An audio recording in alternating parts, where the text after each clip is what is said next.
Bonjour à tous, hein, bienvenue cette semaine pour notre nouveau webinaire du vendredi. Aujourd'hui, on a un guest que je vais vous présenter. Et déjà, l'objectif, c'est de répondre à des questions que vous nous posez très souvent en tant que freelance, futur freelance, sur la micro-entreprise. J'en vois beaucoup qui me disent: ah, je m'installe en micro-entreprise, c'est plus facile. D'autres, ah non, moi, je préfère créer ma société parce que je peux passer des frais. Bon, il y a beaucoup d'idées reçues sur la micro-entreprise et donc, du coup, on a invité entier pour nous parler des avantages, des limites de ce statut, pour débunker. On va survoler tous les sujets. Le but, c'est pas de vous apprendre tout et de vous y former, hein. Le but, c'est dans une heure de vous donner les maximums d'informations. Dans la conversation sur Teams, vous pouvez poser des questions. N'hésitez pas, on a Rémi que vous voyez pas, qui est à côté de moi. Dis coucou Rémi, Coucou. pour qui lira vos questions et qui nous les posera. Et je vais laisser Florian se présenter. Alors pour la petite info, j'ai aidé ma fille à s'installer freelance l'année dernière. Et les posts LinkedIn de Florian m'ont beaucoup aidé, et son site également. Et du coup, je suis très contente de l'avoir invité aujourd'hui. Voilà. Florian, tu nous dis un petit peu qui tu es? Eh bien oui, bonjour à tous. Alors ici Florian Charpentier, je me dénomme en tant que décodeur de micro-entreprise. En gros, je tiens le média La Micro by Flow qui vulgarise tout ce qui a rapport en gros avec la micro-entreprise, la partie comptabilité, actualité, fiscalité, administratif, toutes les choses que on adore bien sûr. Et en gros, j'explique tout ce qu'il y a à savoir dessus, les aides, etc. Et l'actualité, je fais du décryptage un peu d'actualité dès qu'on par exemple, la réforme des retraites, comment ça va toucher les micro-entrepreneurs, etc.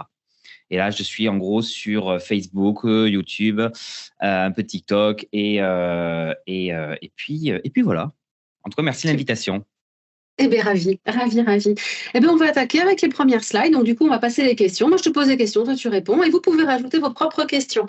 Allez, bah déjà, premier sujet. Qu'est-ce que la micro-entreprise? Alors, avant, on parlait d'auto-entrepreneur. Qui s'est fait? Donc, parler déjà un petit peu des termes. Alors, en fait, auto-entrepreneur et micro-entrepreneur, aujourd'hui, ça désigne exactement la même personne. C'est exactement la même chose. Ça a été un peu réuni, fusionné en 2016.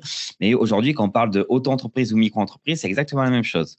Qu'est-ce qu'une micro-entreprise? C'est une entreprise individuelle, une EI. Aujourd'hui, il y a deux grandes familles d'entreprises. Il y a les entreprises individuelles, donc c'est nous en tant qu'entreprise, et il y a les sociétés, où on appelle ça, c'est des personnes morales, où on peut s'associer, etc., etc. Et la micro-entreprise, c'est une petite branche de l'entreprise individuelle qui est du coup la micro-entreprise, le régime fiscal de la micro-entreprise. Et les avantages sont simples, c'est-à-dire en gros, on paye un pourcentage de notre chiffre d'affaires pour l'URSSAF, pour les impôts. Si on ne fait pas de chiffre d'affaires, on n'a pas de charge. On a un plafond de chiffre d'affaires et c'est un des statuts les plus privilégiés pour démarrer, tester une activité sans dépenser trop de sous, voire des fois sans dépasser zéro. Donc, Donc un auto-entrepreneur, en fait, c'est quelqu'un qui a créé une entreprise individuelle et qui a opté pour le régime de la micro. C'est ça? tout à fait, hein. Et c'est important de le Ok. savoir parce que des fois, on pense que de micro, on passe directement à société. Non, on peut en fait aller dans l'autre branche et en gros être en entreprise individuelle classique, ce qu'on appelle aux frais réels, vu qu'en micro-entreprise, on ne peut pas déduire les frais. Donc voilà, on peut basculer de l'un à l'autre. Et qui peut être micro-entrepreneur? Est-ce qu'on peut l'être si on a 17 ans? Si, comme ma fille, le jour où on a passé ses 18 ans, est-ce qu'on peut l'être alors qu'on travaille en CDI? Est-ce qu'on peut l'être aussi si on est retraité? Et oui, tout à fait, hein, que ce soit retraité, jeune, salarié, que ce soit Pôle emploi ou autre, on peut être en micro-entreprise. Attention, il y a des conditions pour certains profils. Par exemple, si on est salarié, il faut vérifier sur le contrat de travail qu'il n'y a pas une clause qui interdit l'activité, une autre activité derrière. Si on est retraité, c'est possible, sauf si on a complètement liquidé sa pension. On a la partie fonctionnaire où des fois, il faut demander l'autorisation, mais la plupart du temps, c'est possible. La seule chose qui n'est pas possible, c'est de cumuler une activité non salariée, par exemple micro-entreprise, avec un autre statut d'indépendant. Donc, par exemple, si moi je suis gérant d'une société, je suis travailleur non salarié, je me D'accord. verse pas de salaire, etc., je peux pas avoir une micro-entreprise et une société en même temps. Et que dans certains cas où c'est possible. Il faut être majeur. Alors, oui, mais on peut le faire aussi quand on est mineur. Pour certaines activités, il faut être mineur émancipé. Pour les activités libérales notamment et pour les activités aussi de vente de marchandises, il faut aussi demander l'autorisation et il y a des activités, bien sûr, qui ne peuvent pas être exercées tant quand on est mineur. Ok, donc c'est vraiment très ouvert, quasiment tout le monde peut créer sa micro. Mhm, Ok, tout à fait. très bien. Question suivante. Alors, bah, tu le disais, c'est souvent privilégié parce que les gens pensent que c'est facile. Alors, ma première question, c'est vrai que c'est facile?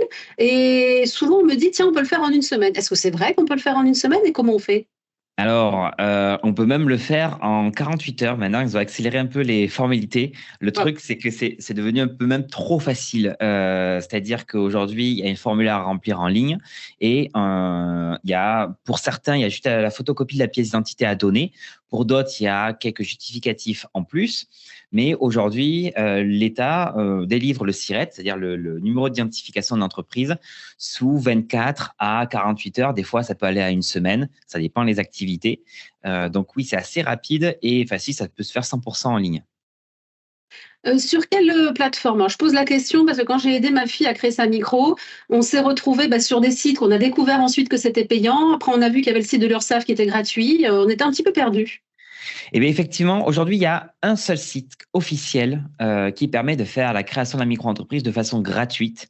C'est le site de guichet unique procédure.inpi.fr. Donc ça, c'est le lien procédure.inpi.fr. C'est le nouveau site qu'ils ont mis en place.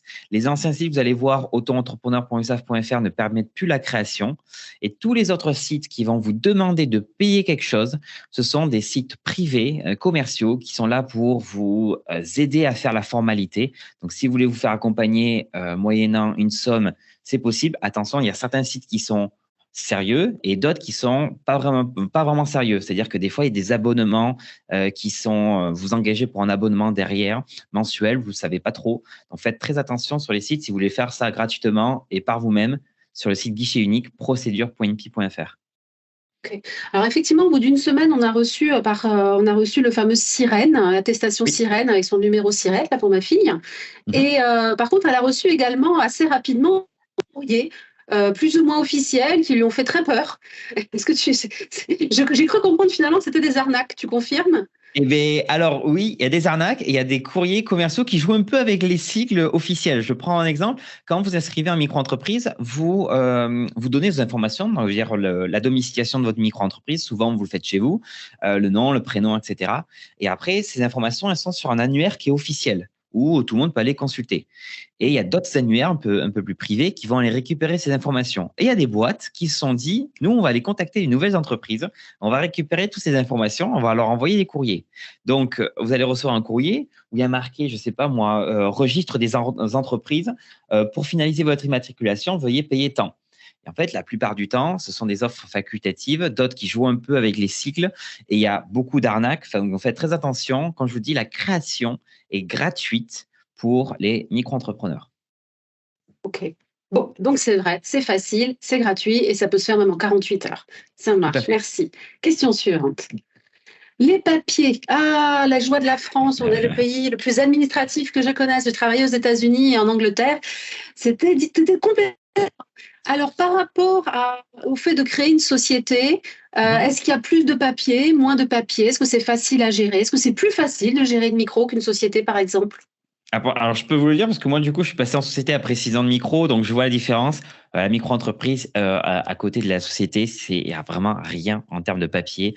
Il y a juste au début, il faut faire la déclaration de début d'activité, donc c'est un formulaire à remplir en ligne. Après, il y a un formulaire pour ce qu'on appelle la CFE, une taxe foncière, on en parlera après. Mais sinon, après, le reste, ça se fait en ligne sans problème. Et il n'y a pas tellement de formalités. C'est pour ça, c'est tellement facile d'y accéder. C'est juste qu'au début, il faut s'y mettre. Il y a aller une petite demi-journée à s'y mettre dessus, à essayer de comprendre un peu le principe. Mais après, une fois que c'est fait, une fois qu'on a fait la plupart des formalités, ça roule, tout roule. Il faut faire une petite déclaration de chiffre d'affaires chaque mois, etc. Voilà, c'est ça. Ma fille, elle fait sa petite déclaration de chiffre d'affaires chaque mois et puis son papier de la CFE en fin d'année. Et Voilà, c'est tout tout. à fait. Donc, c'est OK. pas, c'est plus léger que les autres types de sociétés, etc. Donc, en micro-entreprise. Après, ça veut pas dire qu'il faut quand même, enfin, il faut quand même s'intéresser à qu'est-ce qu'il faut faire au début. C'est pas parce que c'est léger et rapide qu'il y a rien du tout à faire. Il y a quand même deux, trois choses à Mm. faire. Ok. Notamment si vous êtes freelance, alors nous on travaille avec des freelances dans les hautes technologies, hein, globalement des ingénieurs de R&D qui travaillent en général pour des missions d'un facture à la fin du mois. Une fois que cette facture est émise, je suppose qu'ils vont sur leur site URSSAF et puis voilà. C'est ça. En fait, tous les mois, alors surtout que si c'est une ou deux factures par mois, la compta va prendre vraiment une petite demi-heure à faire par mois quand même, une petite demi-heure à faire par mois parce qu'il faut juste faire la facture. Une fois qu'elle est payée la facture, il faut l'inscrire dans le livre de recettes. C'est un livre, c'est un document comptable pour dire j'ai reçu tel sou de telle personne à telle date et tel moyen de paiement. C'est Mhm. aussi simple que ça. Et il y a des logiciels en plus qui permettent de faire ça de façon un peu automatisée et 100% en ligne. Donc ça peut être top. Donc vraiment, ça peut prendre pour ce genre d'activité, ça peut prendre une demi-heure de comptabilité à faire par mois, quoi. Une question que je n'ai pas mise dans ces questions, mais je vais te poser Ouais. du coup, est-ce qu'il faut ouvrir un compte spécifique pour la micro ou est-ce qu'on peut garder son compte personnel? Une question Alors, qui... le compte bancaire professionnel, je préviens, alors je pense que je vais attirer les foudres de certains banquiers, mais le compte bancaire professionnel n'est absolument pas obligatoire. Peu importe le chiffre d'affaires, même si vous faites 1 million de chiffre d'affaires en micro-entreprise, il n'y a pas d'obligation d'avoir un compte bancaire professionnel. La seule obligation, c'est d'avoir un compte bancaire qui est dédié à l'activité, c'est-à-dire qu'il y a uniquement les dépenses liées à la micro-entreprise, le paiement de l'URSSAF, etc., le paiement des factures, etc., sur ce compte bancaire, si vous faites plus de 10 000 euros de chiffre d'affaires à l'année pendant 2 années consécutives. Alors, certains vont me dire, ouais, mais je commence, donc je ne sais pas combien je vais faire, ou alors je vais les faire, les 10 000 euros, mais j'ai encore 2 années pour le faire. Moi, je recommande dès le début d'avoir un compte bancaire, si possible, dans l'idéal professionnel. Vous pouvez en trouver à moins de 10 euros par mois, ou alors un compte bancaire dédié à l'activité. Donc, vous ouvrez un compte bancaire séparé. Ok. Alors après, effectivement, les banques poussent beaucoup hein, vers les comptes professionnels. Après, en fait, la loi est obligée, mais les banques sont des sociétés privées et elles peuvent faire un peu ce qu'elles veulent. Eh bien, C'est ce qui m'a expliqué le banquier. c'est ça exactement, c'est-à-dire que la loi dit, bon, on va pas pénaliser les micro-entrepreneurs s'ils n'ont pas de compte bancaire professionnel. Le truc, c'est Mm, que du coup, on va vouloir dire, bon, on va ouvrir un compte bancaire standard pour les mm. particuliers. Le problème, c'est que les banques, c'est des organismes privés, elles ont des mentions légales. Et dans ces mentions légales, en disant, attention, ce compte bancaire ne doit pas être utilisé pour l'activité professionnelle. Donc, les banques ne sont pas hors la loi. Et la loi ne va pas pénaliser si le micro-entrepreneur a pris un compte bancaire particulier. Mais bon, est-ce qu'on peut l'ouvrir? Et c'est ça le problème. Les banques vont dire, ben non, on n'a pas envie que vous ouvriez un compte bancaire particulier, quoi. Ok. Bon, en tout cas, merci pour tes réponses claires sur le sujet. Allez, question suivante. Ah, alors ça, c'est the question qu'on nous pose tout le temps. On nous l'a encore posé la semaine dernière lors d'un webinaire. Est-ce que je peux cumuler les allocations chômage, les allocations Pôle emploi et la création de ma micro et même du chiffre d'affaires ou des paiements via mes micros? Est-ce que aussi certains peuvent débloquer de l'argent de leur Pôle emploi, ne pas toucher Pôle emploi tous les mois, mais débloquer de l'argent? Est-ce qu'on peut le faire en micro? Si oui, comment? Alors, je vais expliquer le principe de base et après, je vais expliquer une petite chose qu'on voit rarement dans les articles qui vont parler de la micro-entreprise et où les agences Pôle emploi ne communiquent pas tellement dessus. Vous allez vite comprendre pourquoi. La première Mhm. chose de base, c'est le cumul. C'est possible de cumuler la micro-entreprise avec le Pôle emploi. En gros, ce qui va se passer, c'est que vous faites ça de chiffre d'affaires en micro-entreprise. Vous devez avoir ça de Pôle emploi, j'en sais rien, peut-être 1 000 euros de Pôle emploi par mois. Et bien, si vous faites beaucoup de chiffre d'affaires, ils vont vous réduire votre chômage. Vous allez dire, ben, oh, je vais perdre mon chômage. Non, ce qu'ils vont réduire, ils vont le rebasculer sur le mois suivant. Donc, je prends un exemple. Si vous avez le chômage et que vous faites un gros chiffre d'affaires, qu'il vous reste 6 mois de chômage, et bien peut-être pendant 5, 6, 6 mois, vous n'allez pas avoir de chômage. Mais au moment où votre chiffre d'affaires va descendre, vous aurez toujours vos 6 mois de chômage. Donc, ça fait que décaler la durée de vos droits. Donc, ça, c'est plutôt un coup. Ils Ou perdent alors, rien. vous faites... Comment? Ils perdent rien. Ouais, exactement. En fait, ça fait que décaler. Donc, si vous avez un gros CA, c'est tant mieux, vous n'avez pas besoin de chômage. Si vous faites un petit CA, et bien à ce moment-là, Pôle emploi va compléter. Ça, c'est le principe, on va dire, de base. Vous avez la possibilité aussi de dire, moi, je veux pas mon chômage tous les mois, je veux recevoir un capital, une partie de ce chômage d'un coup. Donc, en fait, c'est 45% sont en train de le monter. Je ne veux pas dire bêtise, je pense que c'est 65% sont en train de le monter. Mais en gros, une partie du chômage, la moitié, reçue en 2 temps. Le premier temps à la création de la micro-entreprise et le deuxième temps, 6 mois après. Ça permet d'avoir un gros montant d'un coup si vous avez des financements, des achats à faire, etc. Par contre, l'inconvénient, c'est que vous n'avez plus de chômage tous les mois. Donc ça, c'est ce qu'on appelle l'ARCE, A-R-C-E, à ne pas confondre avec l'ACRE, ACRE, qui est une autre aide vis-à-vis de l'URSSAF.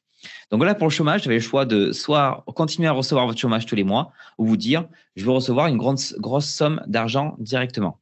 Et ça, c'est la partie, ce qu'on appelle le cumul partiel. Maintenant, la petite chose que vous n'allez pas voir souvent, c'est comment avoir 100% de son chômage tous les mois avec sa micro-entreprise. Et pour ça, il faut avoir créé la micro-entreprise avant la rupture de votre contrat salarié.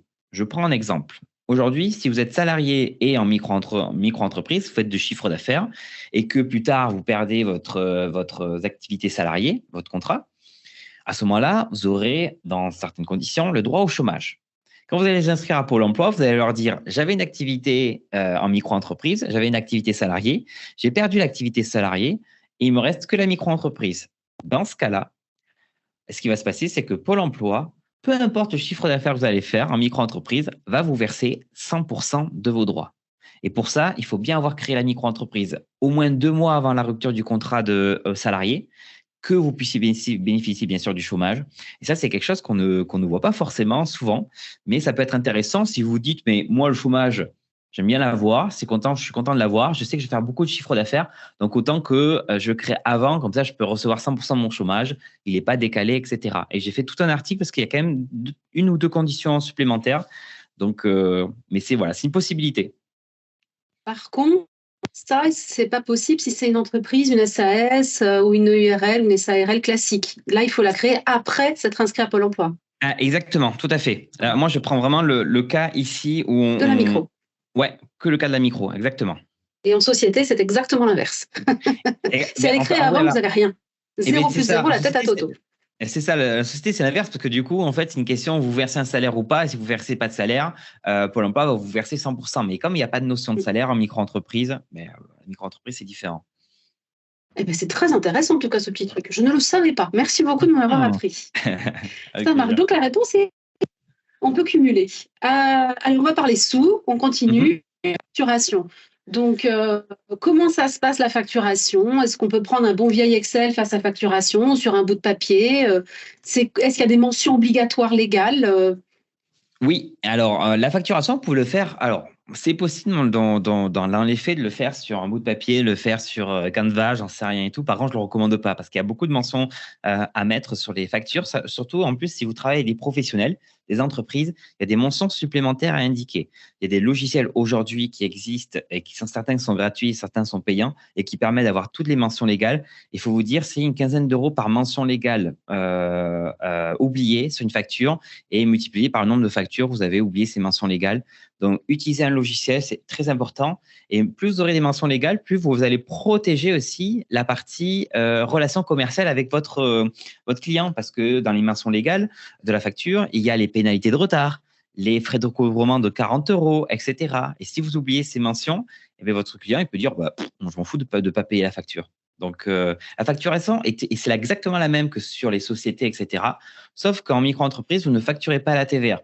Donc, voilà, il y aura une petite mention en disant je suis exempté de TVA. Je vois qu'il y a des questions. Alors, j'ai une première question de moi qui est est-ce que être agent commercial en micro peut être vu comme du salariat déguisé?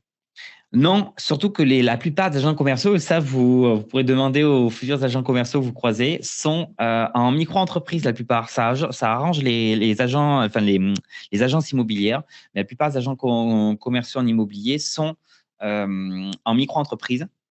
C'est souvent le cas. Et c'est pas vraiment du salariat déguisé, c'est-à-dire que tant qu'il y a une relation d'indépendance et que après, je sais pas moi, l'agent co travaille avec d'autres agences, etc. Tant qu'il y a une relation d'indépendance sur les horaires, sur les outils de travail, etc. C'est pas du salariat déguisé. Salariat déguisé, il n'y a pas un article de loi qui dit ça, c'est du salariat déguisé. Il y a vraiment tout un ensemble de facteurs qui peuvent faire croire qu'il y a du salariat déguisé, mais il n'y a pas toute une liste exhaustive dessus.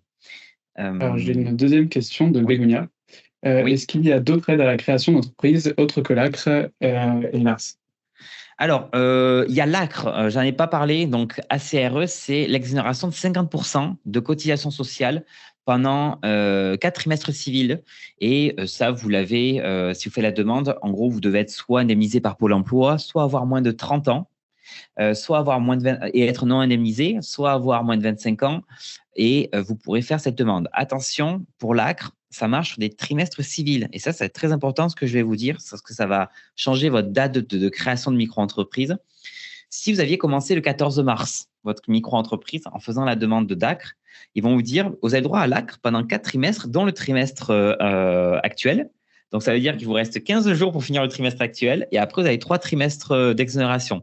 Alors que si vous créez le 14 avril, vous avez vraiment 4 trimestres complets d'ACRE. Donc, il faut mieux démarrer en début de trimestre civil, janvier, avril, juillet et octobre, votre micro-entreprise.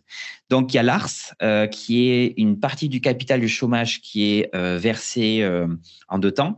Et il y a l'ARE, allocation retour à l'emploi, qui sont le chômage de tous les mois. Il y a aussi la prime d'activité. Ça, les gens oublient de la faire. C'est une aide que vous pouvez demander à la CAF. Vous pouvez faire même les simulations directement.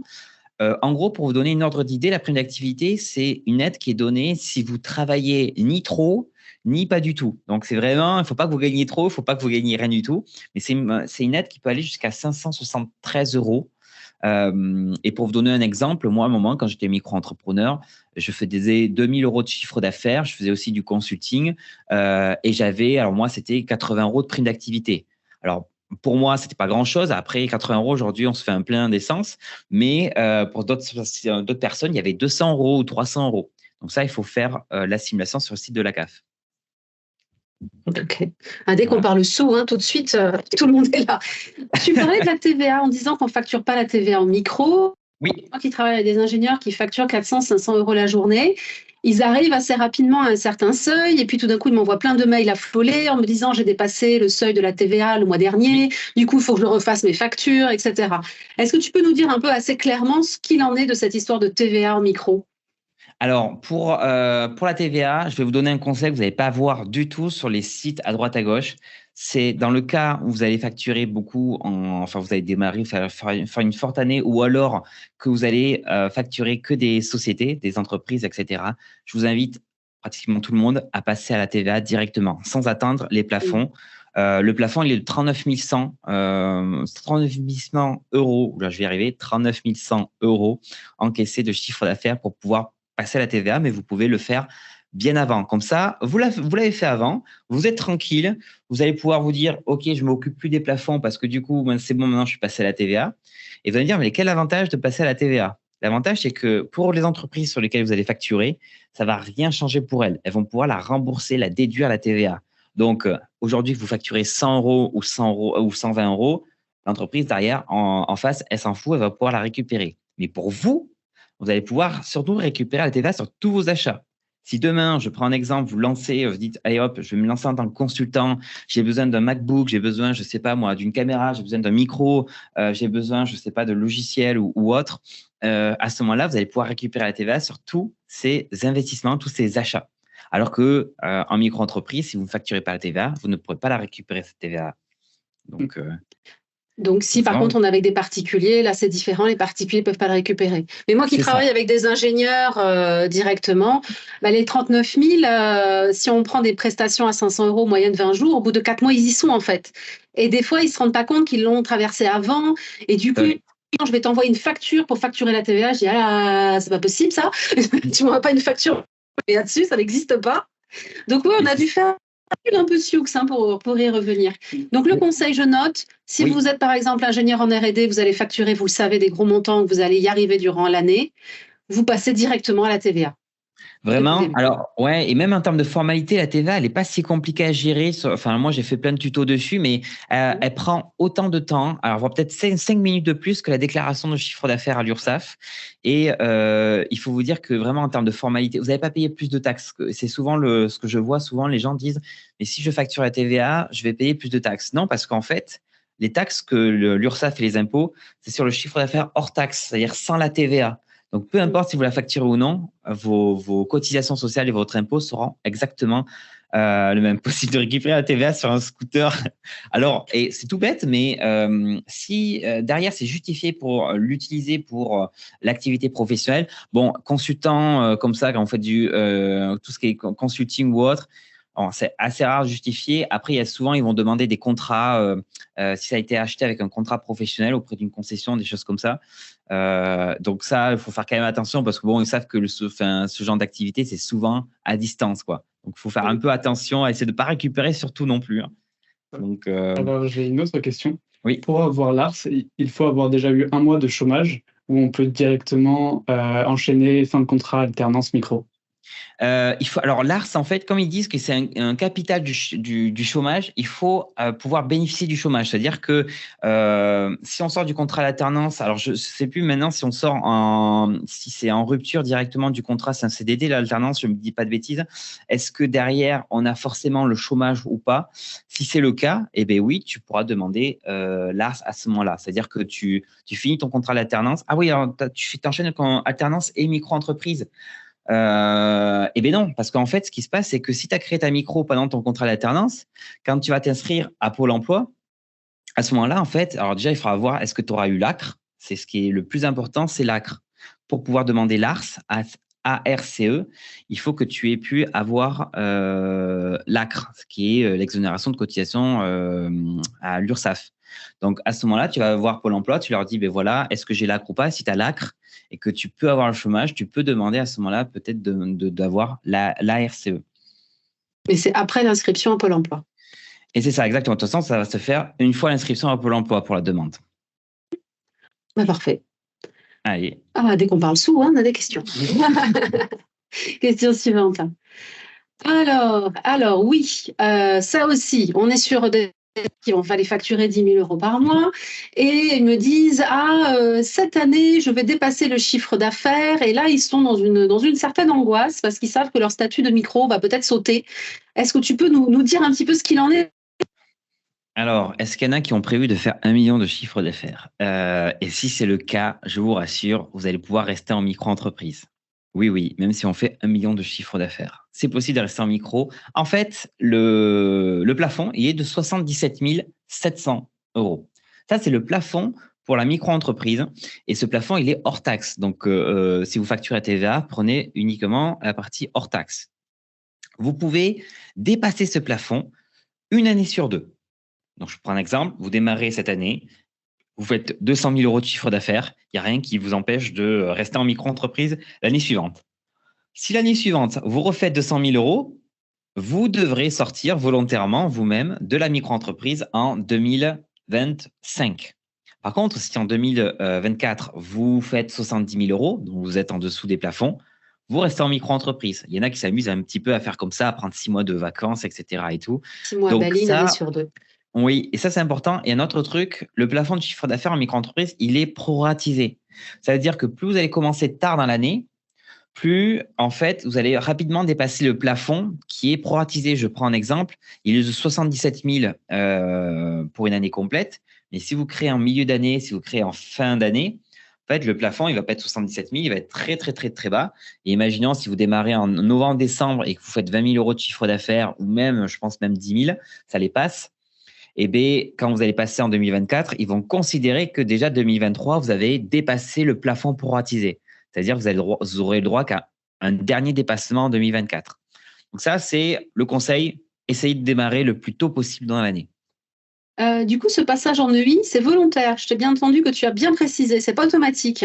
Et oui, alors si c'est automatique, c'est en retard, c'est-à-dire que les impôts vont venir dire oula, qu'est-ce qui s'est passé là? Normalement, vous auriez dû partir la micro, et là, boum, boum, boum, il y a rattrapage. Mais en principe, il faut le faire volontairement. La plupart des démarches, c'est pas l'URSSAF ou les impôts qui nous tiennent la main, hein. La plupart des démarches, c'est à vous de les faire.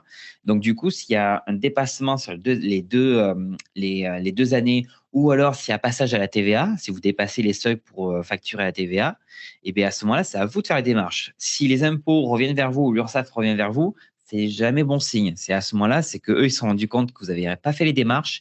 Et là, du coup, il y a régularisation. Alors, est-ce que c'est grave ce passage au dépassement, ce passage en fait en EI, du coup, on n'est plus en micro, on n'est plus sur le on est sur le régime classique de l'EI. Est-ce que c'est vraiment un régime beaucoup moins intéressant? Alors, ça dépend parce qu'en fait, ce qui est bien quand on est en société ou alors en EI classique, c'est que c'est comptabilisé pas sur notre chiffre d'affaires, mais sur notre bénéfice.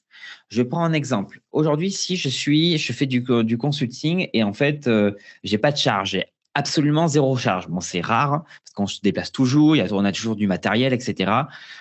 Si aujourd'hui je passe en EI classique ou en société et que je suis toujours tout seul, bon, je vais commencer à quand même payer pas mal de cotisations sociales et pas mal d'impôts. En fait, j'aurai moins de sous dans la poche. Alors moi, j'ai fait le switch, je suis passé en société. J'ai certes moins de sous dans la poche, mais je paye moins d'impôts et moins de cotisations sociales parce que moi, j'ai pas mal de charges.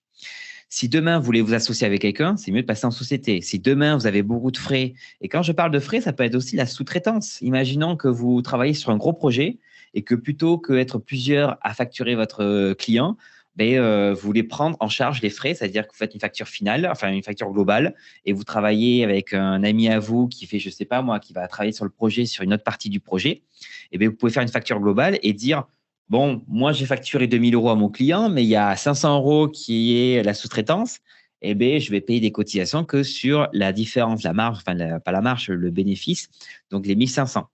Donc, ça peut être intéressant de basculer si, par exemple, vous avez commencé à avoir beaucoup de frais, si vous voulez, j'en sais rien, moi, vous associer avec des gens. De toute façon, j'ai envie de dire, à un moment, la micro-entreprise, il faut bien en sortir. Donc, si vous sortez parce que vous avez dépassé les plafonds, c'est que plutôt vous avez un cadre, une trésor qui est assez confortable. Alors, on a une question. Oui. Quelle est la différence entre une EI en statut micro et une EI en classique? Alors, il y a l'EI, l'entreprise individuelle, et comme je disais, il y a une branche pour la micro-entreprise. Et en fait, pour chaque entreprise, chaque société, il y a certaines variables, certains petits briques de Lego, en fait, on va dire. Et en micro-entreprise, on a ce qu'on appelle le régime social simplifié, c'est-à-dire qu'on va payer un pourcentage de notre chiffre d'affaires au titre des cotisations sociales. On ne peut pas déduire de frais, on peut pas, on peut embaucher, mais c'est pas le plus rentable. Mais ça, c'est la partie micro-entreprise. Après, on a les avantages d'avoir une comptabilité qui est assez simplifiée. Et après, on a la partie EI classique où là, on dit on enlève cette partie de on va payer un pourcentage de notre chiffre d'affaires, mais par contre, derrière, on va pouvoir déduire nos frais, on va pouvoir payer des cotisations sociales sur notre vrai revenu derrière, et on a certains avantages qu'on n'avait pas à la micro-entreprise. Donc, en fait, c'est juste une évolution, j'ai envie de dire, de la micro-entreprise ou une autre petite forme d'entreprise. La micro, c'est simple, c'est souple, et c'est un pourcentage de notre chiffre d'affaires, pas d'édiction de frais. Et l'EI classique, on paye un peu plus de cotisations sociales, mais derrière, on peut déduire des frais et on n'a pas de plafond de chiffre d'affaires. Est-ce que c'est plus clair comme ça? C'est beaucoup plus clair. C'est beaucoup plus clair. Et puis, c'est aussi, c'est quelque chose qu'on dit souvent. On fait des fois des webinaires sur comment choisir le statut. D'ailleurs, ils sont sur notre chaîne YouTube. Faudra qu'on en peut-être pour rafraîchir parce qu'il y a des choses qui ont un petit peu changé au niveau de la loi. Mais la première question qu'on dit, c'est que le bon statut pour quelqu'un, déjà, il n'y a pas forcément le bon statut. Le statut du copain, c'est pas forcément le bon pour nous. Tu disais, c'est en fonction des frais, en fonction est-ce qu'on va s'associer ou pas. Et ensuite, un statut pour la vie. Donc moi, je vois beaucoup au niveau de l'expérience, beaucoup de gens, par exemple, qui s'installent en micro parce que ça leur permet de démarrer très, très vite sur du freelancing en claquant des doigts. Et ensuite, ils savent qu'ils vont dépasser le CA, etc.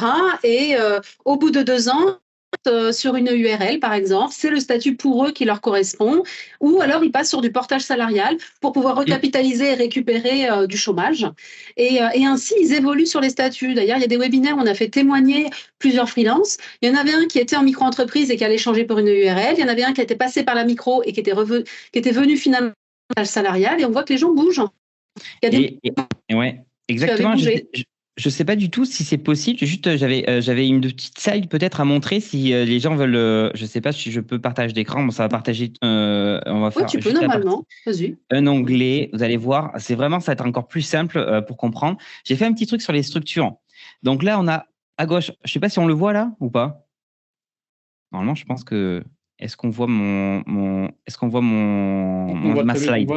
Tu dois appuyer sur un truc pour que ça soit visible. Ça le fait. Okay. Donc, on voit l'entreprise individuelle, on voit la société. Donc, on a la micro-entreprise qui fait partie de l'entreprise individuelle. Et après, on a l'EI classique. Après, en bas, c'est les différents types d'impôts. Et après, on a la partie société où là, on peut switcher. Donc, entreprise individuelle, c'est en notre nom. La société, c'est une personne morale. Donc, moi, par exemple, c'est pas au nom de Florent Charpentier, c'est au nom de la Micro by Flo. Et on peut le faire soit en solo, soit à plusieurs. Et on a soit l'EURL, moi, c'est ce que j'ai choisi, qui est une SARL en mode solo, ou la SASU. Donc, la différence entre l'EI classique et la micro-entreprise, c'est qu'elles font partie du même bloc. C'est juste qu'elles ont un régime social, donc un paiement de cotisation qui est différent. L'EI classique n'a pas de plafond et on peut déduire nos frais directement en EI classique. Voilà, c'est les petites choses que je voulais montrer pour montrer vraiment le grand paysage. Et encore, il y a d'autres formes de sociétés. Mais là, j'ai voulu simplifier un petit peu. Oui, c'est vrai. Il y a des formes de société que j'ai découvert il n'y a pas longtemps dans un article. Je ne savais même pas que ça existait. Ouais, il y en a tellement. Bon, nous, on a SASU ou SAS et micro et portage salarial. Déjà, on parle de ces différents choix assez classiques et un petit peu les avantages et les inconvénients. Et ce qu'on invite surtout à faire, c'est à se renseigner et à réfléchir à vos besoins. On va en parler tout à l'heure d'ailleurs de protection sociale et à votre contexte en particulier. Question suivante, Rémi. Alors, j'ai une question. Oui. Si c'est en nom propre, peut-on attribuer une dénomination commerciale ou un autre nom-prénom? Alors, c'est possible de mettre une dénomination commerciale. Par contre, le nom de l'entreprise reste votre prénom, votre nom, avec la petite mention EI après sur les documents, les factures, etc. C'est comme on voyait, je ne sais pas moi, BTP, SARL ou SAS, etc. Là, c'est pareil. Vous avez, moi, quand j'étais en micro, c'était Florian Charpentier, EI. Donc, j'avais quand même dit que j'avais un nom commercial qui s'appelait La Micro by Flo. Mais sur mes documents, il fallait quand même que je marque Florian Charpentier EI. Quand je le signe, il fallait marquer Florian Charpentier EI. En fait, le nom commercial, tant que vous ne le déposez pas à l'INPI, il n'a pas vraiment de valeur juridique. Il a juste à le mettre sur le papier, mais en fait, il n'a aucune valeur juridique s'il n'est pas déposé à l'INPI, l'INPI, etc. Et quand on est en société, là, c'est le nom de la société. C'est plus en notre nom propre. Et là, c'est le nom, par exemple, moi, j'ai pris La Micro by Flo et derrière, c'est avec 6 mentions URL. Voilà, voilà, Réseautech. Réseau.tech, c'est le nom de notre société, c'est une marque que nous avons déposée. Et on a fait les deux à l'INPI. Ce qui est intéressant à savoir, c'est qu'il y a des entreprises qui ont le nom de la société et un nom de marque. Alors, je pense que Réseautech, c'est les deux, j'imagine. Oui. Et certaines boîtes, je prends un exemple, par exemple, une boîte de cabinet d'expertise comptable qui s'appelle Number, et bien derrière, l'entreprise s'appelle Salsa. Bon, c'est assez marrant, c'est Salsa. Et la marque s'appelle Number. Et vous verrez, il y a plein de… C'est comme Google. Google, c'est une marque. Et derrière, c'est la société Alphabet. Je ne me trompe pas, je vais dire des bêtises. Tout à fait. Tout à fait. Bon, on travaille avec Number. Camille était là la semaine dernière pour un webinaire. Je la connais bien, Camille. Oui, elle va bien. Elle est venue parler qu'on pouvait passer sur une société parce que justement, j'ai des freelances qui sont en micro et qui me disent moi, je suis en micro parce que j'ai pas de frais. Et puis, on a parlé un petit peu des frais. Ils se sont rendus compte qu'ils avaient des frais, en fait, et qu'ils ne savaient pas que c'était ça, des frais. Donc, on a un petit peu débunké ce sujet-là ensemble. Question suivante sur le timing. Justement, les frais. Déjà, quels sont les frais qu'on doit payer quand on a une micro? Et est-ce qu'on peut faire passer des frais? Et un petit peu, quels sont les avantages d'avoir des frais ou les inconvénients? On va un petit peu vraiment parler des frais. Alors, les frais, on peut, en micro-entreprise, on peut déduire aucun frais. Déjà, ça, c'est faux, ça, c'est fait, c'est plié. On peut absolument déduire aucun frais. C'est-à-dire que si demain, je facture une prestation à 1 000 €, mais que j'ai dû me déplacer avec l'essence, etc., eh bien, je vais devoir quand même déclarer 1 000 € à l'URSSAF, 1 000 € aux impôts, etc. Par contre, il faut quand même savoir que l'administration, ce n'est pas complètement des voleurs. Ils ont quand même fait en sorte d'appliquer ce qu'on appelle un abattement forfaitaire, qui est pour la majeure partie d'entre vous de 34%. Qu'est-ce que c'est cet abattement forfaitaire? Ils ont dit, nous, on estime que votre chiffre d'affaires, ce n'est pas ce qui vous reste dans la poche plus tard. Ce qui vous reste, c'est votre chiffre d'affaires, moins les cotisations sociales et moins certains frais. Et ils ont estimé que pour les activités libérales, ce que vous faites, c'est 34%. Dans ces 34%, il y a quoi? Il y a 22% des cotisations sociales que vous payez à l'URSSAF et ils ont estimé que les 12% restants, ce sont vos frais. Donc ça, c'est intéressant de savoir. C'est-à-dire que si demain, vous faites 10 000 € de chiffre d'affaires, quand vous allez déclarer aux impôts, les impôts vont dire on ne va pas prendre en compte 10 000 € parce que pour nous, ce n'est pas ce qui vous reste dans la poche. On va prendre 10 000 € moins 34% de ces 10 000 €. Donc, on va prendre 6 600 €. Et du coup, ils vont prendre ces 6 600 €, c'est comme si c'était votre salaire. Et ils vont le comptabiliser dans le barème à tranche. La CAF va faire la même chose. Pôle emploi va faire la même chose. Donc, il y a la notion de chiffre d'affaires, ce que vous avez encaissé, et la notion de revenu, qui est un peu une notion théorique que eux, ce qu'ils pensent qu'il vous reste à la fin. Donc non, pas possible de faire passer les frais. Et c'est pour ça que des fois, c'est intéressant de se dire, est-ce que je vais avoir beaucoup de frais? Et là, je prends au-dessus de 12% de mon chiffre d'affaires qui correspondent à des frais. Et si c'est le cas, peut-être, attention, il n'y a pas que ça, il y a peut-être que la micro-entreprise, ça ne vaut pas forcément le coup si demain, moi, je prévois d'embaucher quelqu'un ou je prévois de la faire de la sous-traitance ou alors que je dois me déplacer beaucoup. Là, forcément, peut-être qu'un micro, ça ne sera pas forcément le meilleur régime pour démarrer. Je vois plein de questions qui arrivent. Oui, oui. Alors, tout d'abord, on a une question. C'est plus avantageux en micro de déclarer son chiffre d'affaires au mois ou au trimestre? Oui, alors ça, j'y réponds, oui, dans le chat. C'est plus. Alors, choisissez tous au mois. Si vous devez déclarer votre chiffre d'affaires, je vous invite tous à choisir au mois. C'est beaucoup plus facile pour Pôle emploi. Si plus tard vous êtes à Pôle emploi, ce sera beaucoup plus facile pour calculer votre chiffre d'affaires mensuel, etc. Choisissez tous au mois. Je ne sais pas pourquoi ils ont laissé le trimestriel. C'est une catasse, cette déclaration trimestrielle. Ça marche. Une réponse claire. C'est tranché. Une autre question. Est-ce que c'est possible de cacher l'adresse de l'entreprise et les détails pour qu'il ne s'affiche pas dans les annuaires et que je ne sois pas visible par tout le monde? Alors, Diana, c'est possible. Par contre, attention, il faut savoir que quand vous faites votre création de micro-entreprise, ils vont demander à la fin, est-ce que vous voulez être affiché sur l'annuaire INSEE, qui est l'annuaire officiel de la création de micro-entreprise, enfin, des créations, pardon, d'entreprise. Donc, il y a toutes les informations sur vous. Je peux vous montrer un peu rapidement à quoi ça ressemble, mais du coup, il y a vraiment toutes les informations sur, hop là, je vais le partager en deux, hop, ici, avec l'onglet. Un peu, il est là. Et donc là, si je tape le numéro de sirène, ou ça peut marcher, même marcher avec mon. Alors, je vais vous montrer ma micro-entreprise. Je tape Florent Charpentier et je vais. Alors là, j'ai des éleveurs de bovins, c'est pas moi. Donc ça, c'est mon ancienne micro-entreprise. Et là, je sais mon nom, mon prénom. Là, c'est mon adresse de domiciliation. Mais après, je peux savoir mes différentes adresses que j'avais avant. Et là, je peux savoir les autres adresses que j'avais avant, etc. Donc, on peut avoir ces informations. Maintenant, comment les cacher? Vous pouvez demander à ne pas apparaître dans ce genre d'annuaire au début. Par contre, demain, quand vous allez faire des demandes pour la banque, pour une assurance professionnelle, etc., les administrations ne vont pas vous trouver facilement. Et deuxièmement, même si vous vous cachez dans ce genre d'annuaire, sur vos factures, votre site Internet, vous avez l'obligation d'indiquer votre adresse. C'est l'adresse domiciliation de votre micro-entreprise. Vous avez l'obligation de l'indiquer. Donc oui, vous allez le cacher, mais aux yeux des clients, ils vont pouvoir le voir. Et la solution pour passer outre ça, c'est de passer par une société de domiciliation. Moi, c'est ce que je fais. Là, je suis actuellement à Reims. J'ai ma micro-entreprise, maintenant ma société qui est à Bordeaux et qui ne bouge pas de Bordeaux. C'est-à-dire que si demain, je vais aller à Dubaï, si demain, je vais travailler depuis Bali ou j'en sais rien en Suède, eh bien, je n'ai pas besoin de faire de formalité. Ma micro-entreprise ou ma société, pardon, reste à Bordeaux.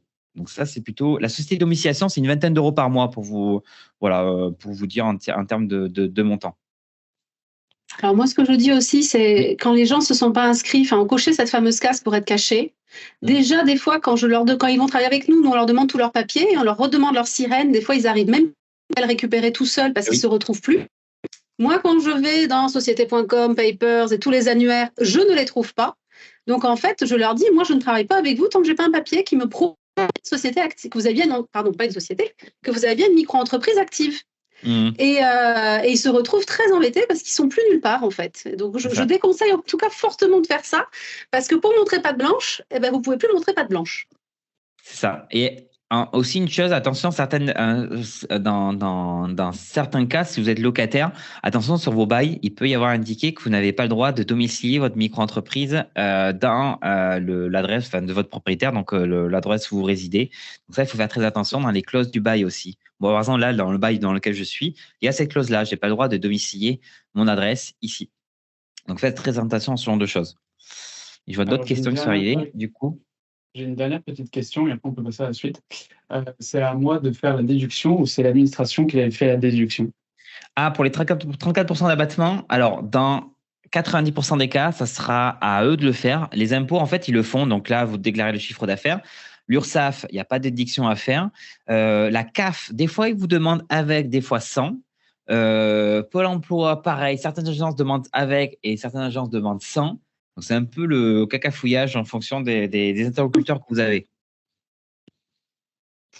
C'est ce qui fait aussi que la micro, c'est facile à gérer. Vous facturez 10 000 euros à la fin du mois hors taxe. Vous avez à faire à l'URSSAF de cette hors taxe.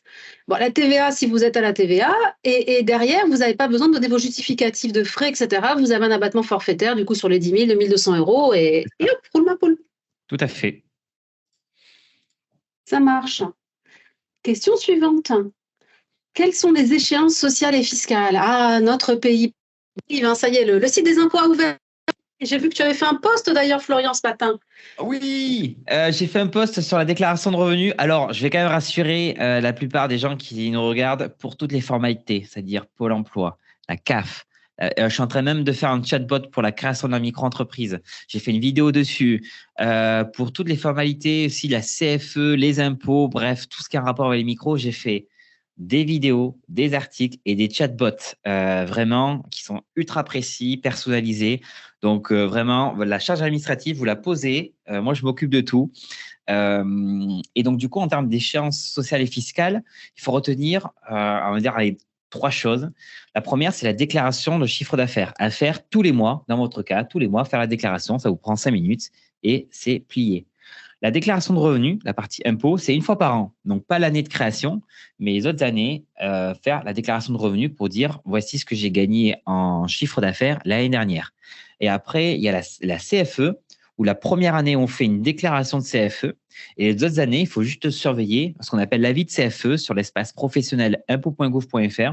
Et c'est aux alentours de novembre. Donc, vraiment, en termes d'échéance, il y a avril, mai, juin pour la déclaration de revenus. Il y a tous les mois pour la déclaration de chiffre d'affaires et novembre pour la partie CFE. Et c'est tout en termes d'échéance sociale et fiscale. Il y a, si on ajoute la TVA, il y a la TVA, on va dire si demain on facture la TVA, c'est à peu près au même moment que la déclaration URSSAF, donc tous les mois. Donc vraiment, c'est assez, il n'y a pas tellement par rapport aux sociétés où là, il y a des événements tout le temps. Donc, Question idiote, est-ce que la déclaration, elle arrive pré-remplie si on a fait ces déclarations URSSAF tout est connecté? Que ce soit l'URSSAF ou les impôts, rien n'est pré-rempli. Et sur la partie URSSAF, c'est à vous de faire le chiffre d'affaires, d'indiquer le chiffre d'affaires encaissé le mois dernier. Les impôts, c'est pareil. Les impôts, la seule partie qui est pré-remplie, c'est soit ce sont des salaires, contrats alternance, etc. Soit c'est si vous avez vendu sur Vinted, sur Airbnb, vous avez fait location dessus ou sur Le Bon Coin, etc. Ces plateformes d'économie collaborative vont indiquer directement ça aux impôts. Parce qu'en fait, aujourd'hui, on ne peut pas trop s'amuser à vendre à vendre sans limite sur Le Bon Coin ou à faire du Blablacar à se faire des milliers d'euros tous les mois. Il y a quand même un plafond pour cette économie collaborative. Donc, en fait, quand notre feuille d'impôt arrive, on a fait une année de micro, on a fait toutes nos déclarations, on n'a que ça comme revenu, la feuille, elle arrive, elle est vierge. Exactement.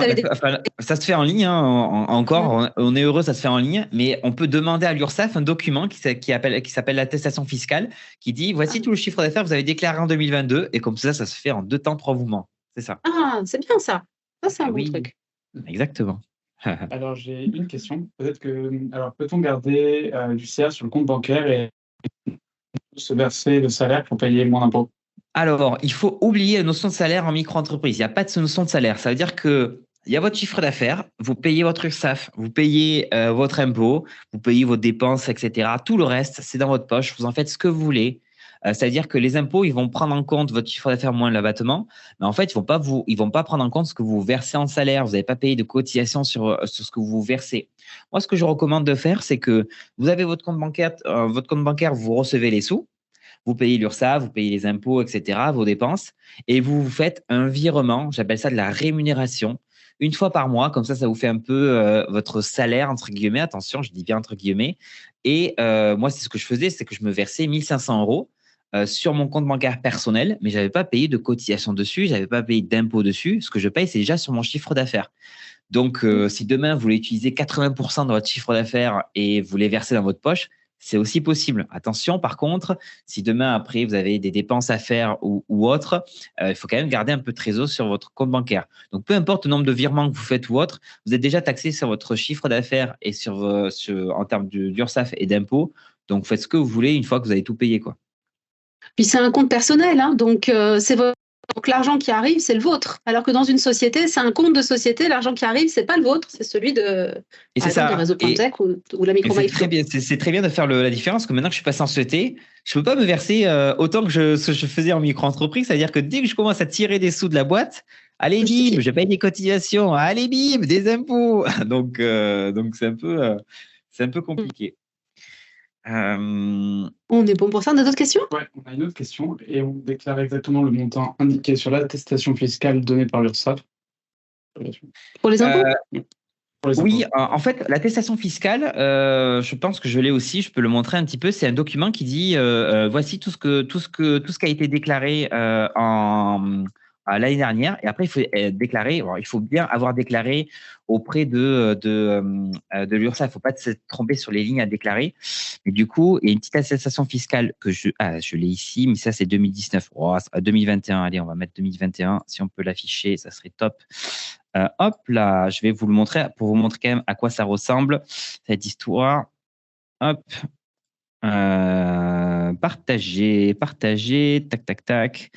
Et je l'ai, attestation fiscale 2021. Donc voilà, c'est un document qui dit j'ai déclaré au nom de la prestation de service BNC 36 050 € au titre de l'année 2021. Et donc là, je prends ce montant-là que je vais pouvoir déclarer directement aux impôts. Et je vois Thomas qui nous dit, donc du coup, il n'y a pas d'optimisation possible. S'il y en a des optimisations, c'est-à-dire qu'aujourd'hui, il y a ce qu'on appelle le versement libératoire, qui est une option qui permet de payer que 2,2% dans votre cas d'impôt, mais il y a des conditions pour pouvoir en bénéficier. Et après, l'optimisation, j'ai envie de dire, si c'est pour réduire le paiement de l'impôt, c'est sûr que si vous n'avez pas beaucoup de charges ou de frais professionnels en micro-entreprise, l'impôt, malheureusement, vous ne pouvez pas trop vous amuser à le descendre ou l'augmenter, sauf si demain vous ouvrez un PER, un plan épargne retraite, où il y a d'autres types de crédits d'impôt qui existent, mais pas en lien directement avec la micro.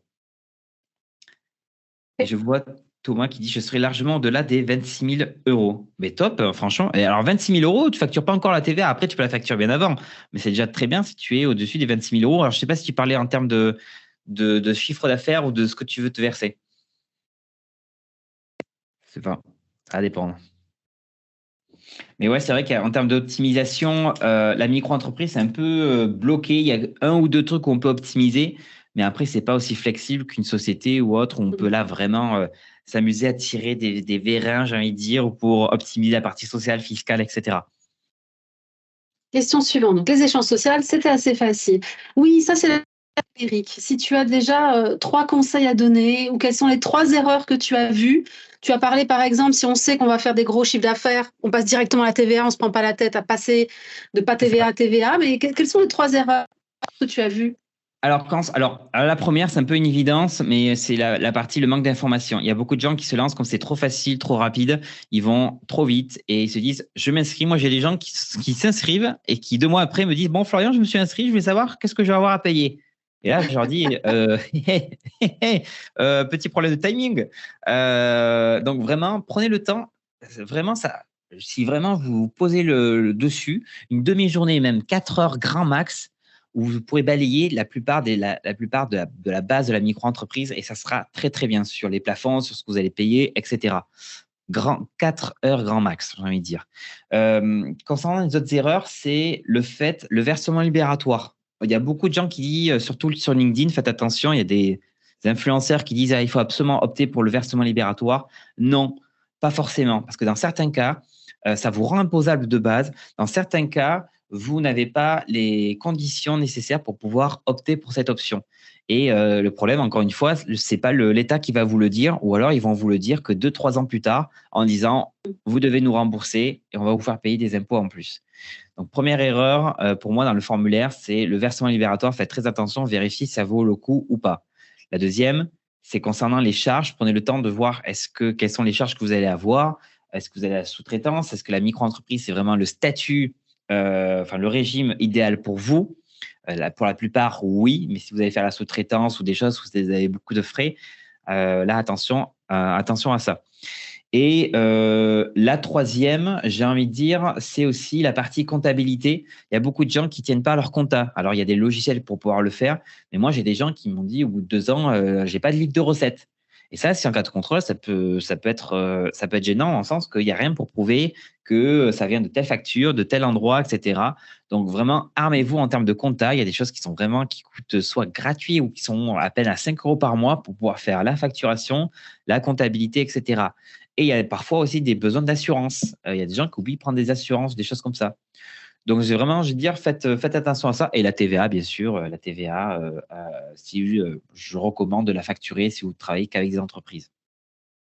Moi, c'est vrai que je recommande systématiquement de prendre une responsabilité civile, risque professionnel, et qui couvre aussi pour les erreurs professionnelles, notamment si vous êtes poursuivi pour des pénalités, des erreurs professionnelles. Et il y en a beaucoup qui ne les prennent pas. Ils me disent non, non, c'est pas là. Je leur explique ce qu'ils risquent vraiment. Bon, ils finissent par aller la chercher. Eh bien, c'est ça en fait. Le truc, c'est que les assurances RC Pro en plus sont là pour protéger en cas de, ça peut être des dégâts matériels. Si vous allez chez votre client, faites tomber le vidéoprojecteur, les dégâts physiques, bon ça, à moins que vous blessiez votre client avec votre laptop, mais aussi des dégâts aussi financiers. Ça peut être le cas si vous avez fait des fuites de données personnelles, des choses comme ça. Attention à ça. Ou alors vous avez fait crasher un site e-commerce, j'en sais rien pour X ou Y raison. Faites très attention à ça. Et je vois plein de questions qui sont arrivées. Alors, j'en ai une. Je paye le versement libératoire, donc je déclare aux impôts le montant de mon CA. Oui, en fait, même si le versement libératoire, tu as payé tes impôts auprès de l'URSSAF, eh bien, l'URSSAF et les impôts, ils communiquent pas tellement ensemble. C'est deux copains qui sont un peu sur deux tables différentes et ils communiquent pas tellement ensemble. Et une fois par an, ils se regardent en disant, bon alors, il a déclaré combien? Bah, il a déclaré ça. Et c'est un peu ça qui se passe. Donc, en gros, tu vas devoir quand même déclarer à l'État ce que tu as encaissé en termes de chiffre d'affaires l'année dernière. Et par contre, ce que tu as fait en termes de chiffre d'affaires va peut-être impacter, si tu as d'autres revenus salariés ou autres, ça va peut-être impacter le montant de tes impôts sur tes autres revenus. La partie impôt micro, tu as déjà payé, mais la partie impôt sur les autres revenus, ils vont peut-être rehausser un petit peu. Donc, oui, il faut quand même déclarer le CA sur ta déclaration de revenus. Et je vois Thomas, oui. Et j'ai la deuxième question. Je compte me lancer en octobre 2024 en agent en commerce, en gestion de patrimoine. Ok. Je croyais que c'était une question, en fait. Désolé. Eh bien, oui, alors je vois Agenco, attention, les Agenco sont là pour vendre directement au nom d'une entreprise, etc. Et après, il y a des conseillers en gestion de patrimoine où là, ils vont vendre du conseil. Donc, ça va dépendre. Les Agenco, c'est vraiment, ils vont vendre directement le produit le service ou le produit d'une marque. Et après, il y a le conseil en gestion de patrimoine. Alors, je sais plus, je pense que c'est réglementé comme activité un peu quand on commence à parler tout ce qui a un rapport à patrimoine, etc. Je sais plus, ou c'est la partie financière qui est réglementée, je sais plus. Mais il faut voir, est-ce que ça va être du conseil que tu vas faire ou est-ce que tu vas vendre des produits au nom les services d'une marque ou d'une marque bien précise, quoi. Oui, je crois qu'il faut être immatriculé à l'ORIAS ou quelque chose comme ça. Ouais. Et ça, c'est plein de choses. Il faut faire aussi attention, il y a des activités qui sont réglementées et qui nécessitent, ça n'a rien à voir avec la micro, mais l'activité en elle-même est réglementée et nécessite des inscriptions, des enregistrements. Quelle erreur que tu as faite? Comment? Quelle est l'erreur que toi tu as faite quand tu t'es lancé? Alors là, c'est vrai qu'on ne me l'a jamais posé cette question. L'erreur que j'ai faite. Alors au lancement, ça remonte quand même cette histoire. Bonne question. J'en ai fait certaines erreurs. Si j'en ai une faite, c'est de ne pas avoir opté pour le versement libératoire quand je suis parti à l'étranger. Je vous explique un peu. J'étais pas aussi à fond sur les lois que je suis maintenant, parce que maintenant, je suis vraiment à fond dès que les lois sortent. Et ce qui se passe, c'est que quand on est à l'étranger, moi, j'étais salarié suédois et j'avais ma micro-entreprise en France.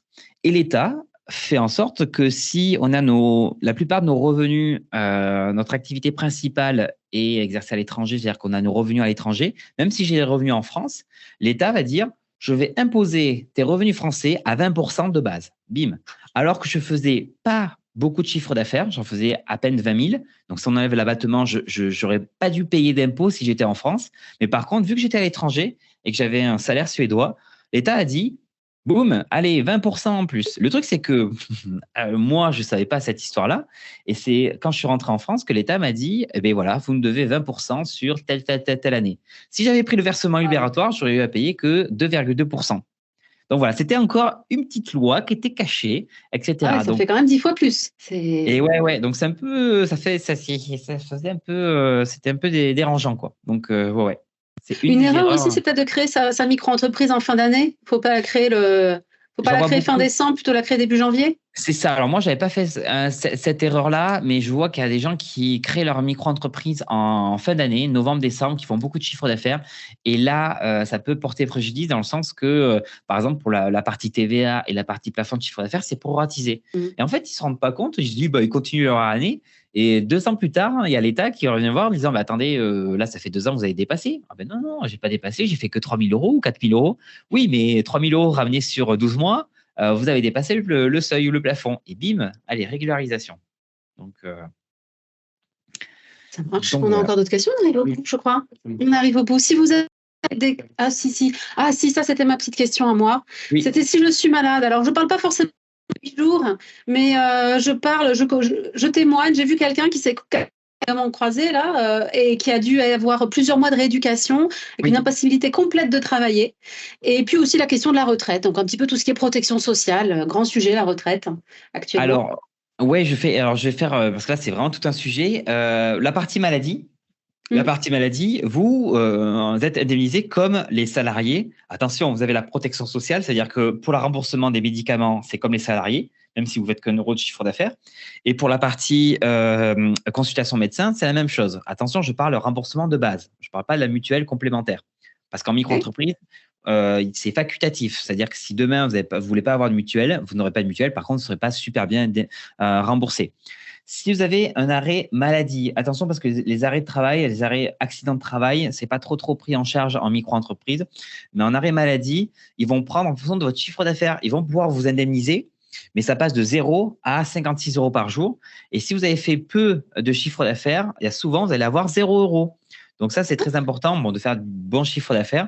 Et ils vont prendre le chiffre d'affaires des 3 dernières années ou des 2 dernières ou de la dernière année d'activité. Donc j'ai envie de dire… Et c'est 56 maximum? Alors, ça a augmenté, je pense maintenant, ils ont augmenté à 60 euros maximum, 60 euros, quelque chose comme ça. Mais ouais, c'est maximum. Ah ouais, en société, société, on fait 1 on peut million avoir un d'euros, peu plus. on a 60 euros par jour. C'est ça. Voilà.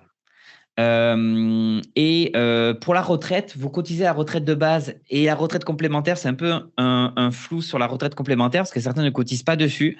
Ça, j'en parlerai dans un autre post parce que ça va faire un peu des émois, j'ai envie de dire. Mais en gros, ils prennent votre chiffre d'affaires, ils enlèvent l'abattement de 34%.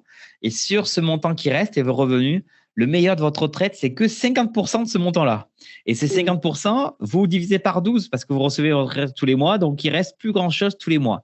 Donc là, je vous invite à faire beaucoup de chiffre d'affaires. Quand vous facturez pour votre retraite. Pensez à ça. Et si possible, d'avoir un plan épargne retraite plus tard ou un autre produit d'épargne. Alors, j'ai une question. Oui. Si j'ai une micro-entreprise et je suis salarié, est-ce que si je perds mon emploi salarié, j'aurai le droit au chômage? Et bien là, il y a des conditions pour pouvoir bénéficier au chômage, mais si par exemple c'est une rupture conventionnelle, il y a de fortes chances qu'il y a possibilité d'avoir le chômage. Et comme il y a la micro-entreprise était pendant l'activité salariée, et bien à ce moment-là, Vanessa, tu pourras bénéficier 100% de ton chômage avec ta micro-entreprise. Et ça sera plutôt chouette. Ok. Et je vois qu'il y avait une question aussi de Habib, non? Je ne sais pas si elle avait une question. Non, je ne pas dessus. Non, bon, c'est bon, peut-être que non. Et on est à 58 minutes du début, on respecte super bien le timing, on avait dit 1 heure, on arrive justement à la fin. La fin, je voulais simplement présenter déjà les prochains webinaires pour vous donner quelques petites informations en plus. Donc aujourd'hui, c'était avec Florian, tout savoir sur la micro-entreprise. La semaine Lionel, qui est spécialisé en cybersécurité, il va venir parler de est-ce que vous pouvez envisager une carrière en cybersécurité? Aujourd'hui, c'est un métier qui est extrêmement pénurique et qui est très ouvert à de la reconversion. Attention, vous n'allez pas devenir boulanger pour devenir expert en cybersécurité, mais si vous êtes ingénieur, métier très large, vous pouvez passer dans ce métier-là. Et donc, pour qui, pourquoi, on va débunker tout ça. Et 28 avril, c'est une spécialiste, une consultante en stratégie de développement d'entreprise qui accompagne beaucoup de solopreneurs et qui va venir faire un webinaire sur comment savoir dire non. Et d'après elle, c'est le secret des solopreneurs qui réussissent. Je suis tout à fait d'ailleurs d'accord avec elle. Et ensuite, en juin, le freelance, où on va parler optimisation. On aura des gens qui sont en EUI, en micro-entreprise, en portage salarial, qui ont leur propre société. On aura tous les cas de figure. Ils vont parler investissement, optimisation fiscale, revenus. Voilà, on va vraiment parler argent. Et ensuite, on en a avec un courtier qui va venir parler de protection sociale, justement en fonction de votre statut, des différentes sécurités que vous pouvez rajouter. Vous pouvez prévoyance, même si vous êtes travailleur indépendant. Il y a des choses qui sont possibles aujourd'hui et il viendra vous expliquer tout ça. Voilà pour ce qu'on fait. Et vous avez notre chaîne YouTube avec tous les webinaires, l'enregistrement de celui d'aujourd'hui. Donc, vous pourrez revoir Florence Charpentier, vous expliquer tout cela en détail si vous n'avez pas tout suivi. Et vous avez ici mon QR code. Alors, nous, Réseau.tech, on ne s'est pas présenté plus en détail. Freelancing. Et on est également un cabinet. On est spécialisé dans embarquer la cybersécurité. Dans je suis ingénieure de formation moi-même. Et aujourd'hui, nous, on trouve des missions. On est basé à Toulouse. On trouve des missions en freelance et on les accompagne gratuitement. Et donc, ceux qui veulent s'installer en micro, on leur donne ta chaîne, Florian, parce qu'il y a beaucoup d'informations. Ceux qui veulent s'installer en société, on n'a pas forcément des partenaires, mais en tout cas des gens et des conseils à leur donner pour là où ils auront une information fiable. Parce qu'effectivement, il faut bien se renseigner avant. Et je vais laisser Florian présenter son QR code et ton offre de service également. Eh bien, merci. Alors moi, du coup, je propose des consultations d'1 heure en visio au téléphone pour pouvoir échanger sur toutes vos problématiques sur la micro-entreprise, que ce soit pour la création, vous aider sur les formalités, ou que ce soit sur faire le point sur où vous en êtes sur votre micro-entreprise actuellement. J'ai aussi sur ma chaîne YouTube énormément de tutos, de vidéos, sur mon site d'articles aussi sur la micro-entreprise. Il y a des chatbots pour toutes les démarches.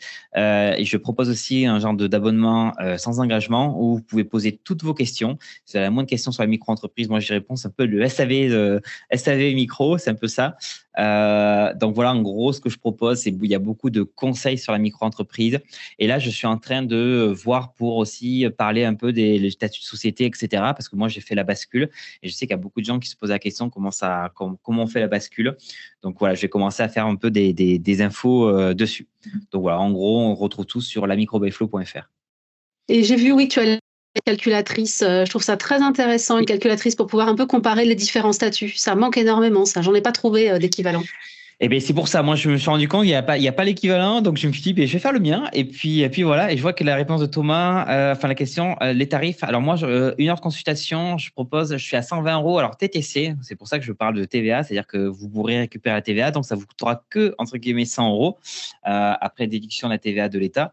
Et il y a un compte rendu complet. Il y a une visio, il y a un replay. Et puis voilà, quoi. Donc, vraiment, faites le point sur vos problématiques.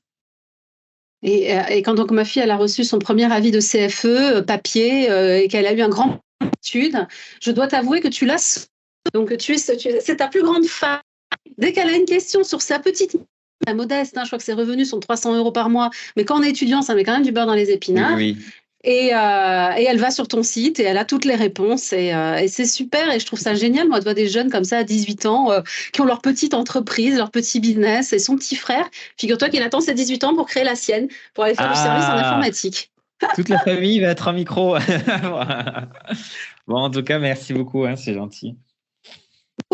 Bienvenue, merci pour ton énergie, tous tes conseils. Franchement, tu as révolutionné de la micro par tes différents postes et je suis ravie que tu te sois joint à nous aujourd'hui. Merci pour l'invitation, ça se fait un plaisir en tout cas pour échanger dessus. Merci à tous. Vous allez recevoir un petit mail avec le lien du replay si vous êtes arrivé en cours et vous pourrez le regarder. Vous pourrez vous abonner à la chaîne YouTube et puis à bientôt sur les prochains webinaires et bon week-end. Salut à tous.